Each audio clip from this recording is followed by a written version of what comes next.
And just like that, the first ever Raw on Netflix episode is over and done with. Surprisingly, it's a 3-hour program. I thought it was going to run for at least 3 hours and 30 minutes or something like that. We did get major happenings on the show. We got The Rock, we got John Cena, we got Rhea Ripley becoming women's champ.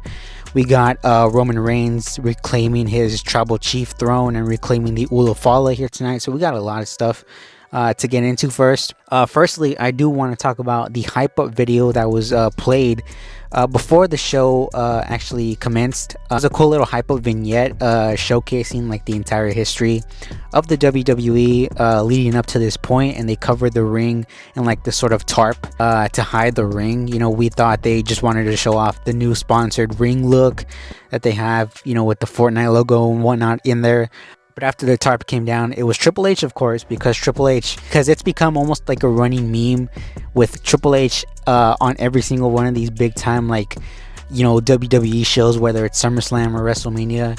You know, he has to be the first one out there, so I thought it was kind of hilarious that he came out there. Essentially, he welcomed us all to Netflix, talked about how big and historic this was, how the fact that, you know, the entire world was watching here tonight, and it was simulcast, you know, throughout the entire world and whatnot.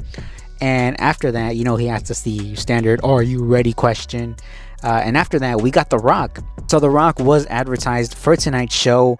At first, he was just advertised to be on tonight's show. Then he dropped a video on Instagram, and we all sort of thought that he would be involved within the Tribal Chief match later on tonight between Roman Reigns and Solo Sikoa, which to an extent he was, but we'll get to that in a little bit. But The Rock came out here. Final boss, The Rock, came out here and essentially was out here for the same reasons that Triple H was out here, to welcome us to Raw on Netflix. One thing that he did do that sort of made me scratch my head here and made a lot of people really scratch their head was, number one, Cody Rhodes was in the crowd. He was just a spectator tonight, not really, you know, he wasn't booked for a match or nothing like that. He was involved later on tonight, but he was in the crowd. The Rock gave him his flowers for carrying the WWE for the past year, and then went up to him behind the barricade and hugged him. I think The Rock and Cody Rhodes are just, you know, best friends, BFFs, you know. I guess they just forgot what happened that entire last year, which kind of made me scratch my head, because I figured, you know, I thought in some way or one way or another, The Rock would be here confronting Cody Rhodes because of that, you know, post WrestleMania segment where the both of them were there, and The Rock told Cody Rhodes to never break his heart once again. So I guess, you know, that made me think, like, is that segment just, you know, does that segment not mean anything? And what does bad blood mean? That doesn't mean anything either. But The Rock did also, at the end of his promo here, allude to the fact that he was going to be watching Tribal Combat. He would have close eyes on this Tribal Combat match. So immediately afterwards, we got Tribal Combat match between Roman Reigns and Solo Sikoa. And if you compare this match, Roman Reigns and Solo Sikoa, the second Tribal Combat against the first Tribal Combat, which was Roman against Jay, I thought this was far better. I thought the last couple of minutes there were really drama filled with, you know, everybody coming out. Kevin Owens even came out, try to aid Solo Sikoa, which I kind of find very amusing due to the fact that, you know, Kevin Owens can't stand the Bloodline, but is still helping Solo Sikoa, a man that he's fought against several times. This brought out Cody Rhodes, this brought out Jacob Fatu, Tama Tonga, Jimmy and Sami Zayn were out there. Then afterwards, Roman Reigns does end up winning the spear. Solo Sikoa, 1, 2, 3. Roman Reigns is the new Tribal Chief, has the Ulafala.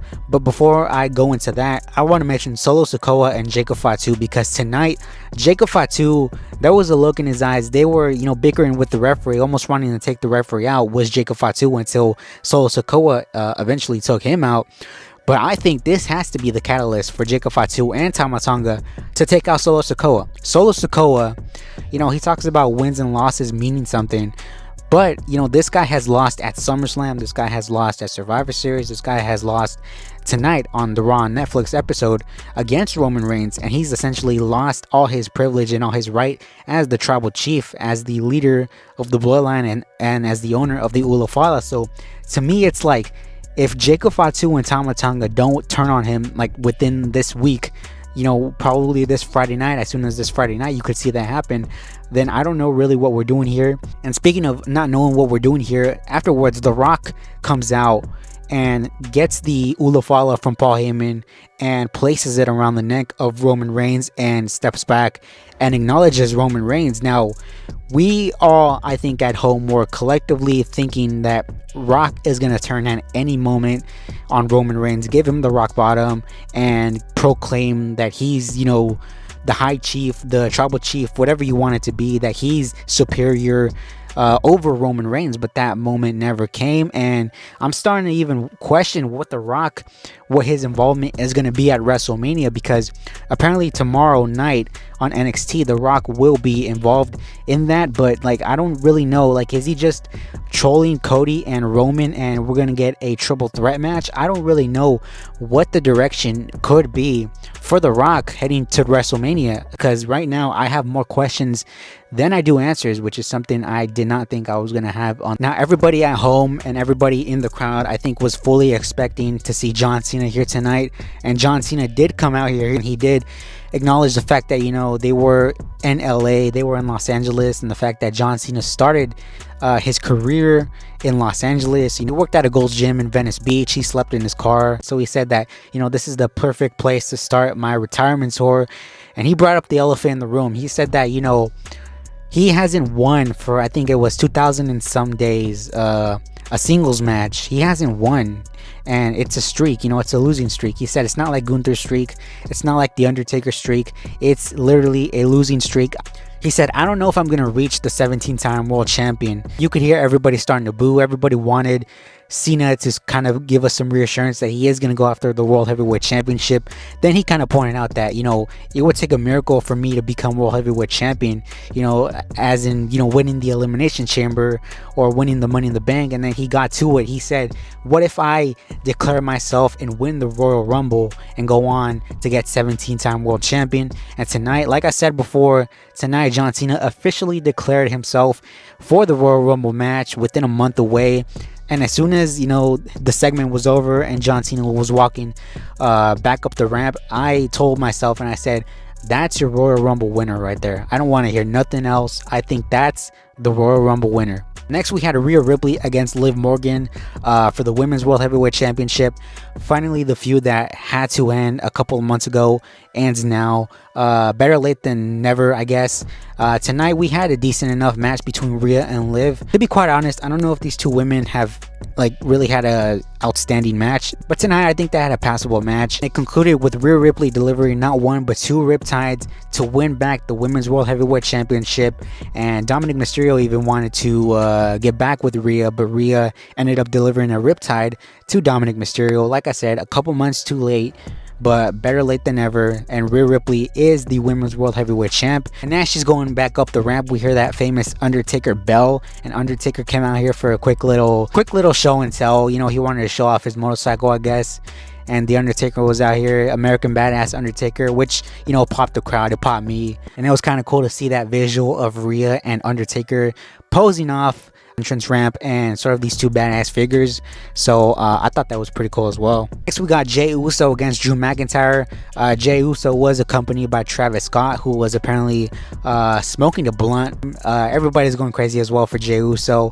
One thing I will say about this match is the fact that this match, I think, was the weakest match on this entire card, because I think to describe it in a word, I would use underwhelming, because Drew McIntyre is going to hit the Claymore, and I don't know where Jey Uso rolls him up and gets the win over Drew McIntyre, who I thought was going to get the win over Jey Uso, because if Drew McIntyre can't even beat Jey Uso, then what credibility does Drew McIntyre really have to go against a Roman Reigns, to go against somebody of that stature later on? So I thought the decision to have Jey win was a pretty poor move, but I think they just gave Jey the win to send the crowd home happy. Remember, this is the premiere for Netflix. They're not gonna a top heel go over. But to put it simply, I thought this could have been a lot better than it was. And we had a Hulk Hogan promo, which the crowd absolutely shit on. Hulk Hogan trying to get a word in, just really couldn't. To be honest, I rather would have preferred Stone Cold on this show, although I know Stone Cold I think declined to be on this show, or wasn't really willing to be on this show, so we had to settle with Hulk Hogan. Next, we had the main event, which was Seth Rollins against CM Punk. Very solid match here. These guys ended up performing their own finishes on each other. They were on the table. But at the end, Punk delivered 2 GTSs and essentially collapsed onto the pinfall, giving Punk the win. And I don't think that, Seth Rollins, because I think the comment was made on commentary, will Seth Rollins finally let this issue go now that he's, lost this match against Punk? And I don't think so. I think if anything, this issue is going to get dragged out even further. But like I said, I don't really know, if this is the match for WrestleMania, or if the match now is Roman Punk, because tonight we really didn't get that much of an answer from The Rock or from anything alluding to what the possible main event is. But like I said before, I think Punk, with this win, is going to take this win and face Gunther at the Royal Rumble for that World Heavyweight Championship. And potentially that's where you see Rollins appear his head once again, giving us sort of the second match within this supposed trilogy. I think at least that's my rationale. I don't know, things can change, but let me know what you guys think down below of the first ever Raw on Netflix premiere. What would you rate it? Give me a rating out of 10. Leave me a comment down below. Comments and likes help out the algorithm, help out the video, and until next time, thank y'all for watching, and I'll see y'all later.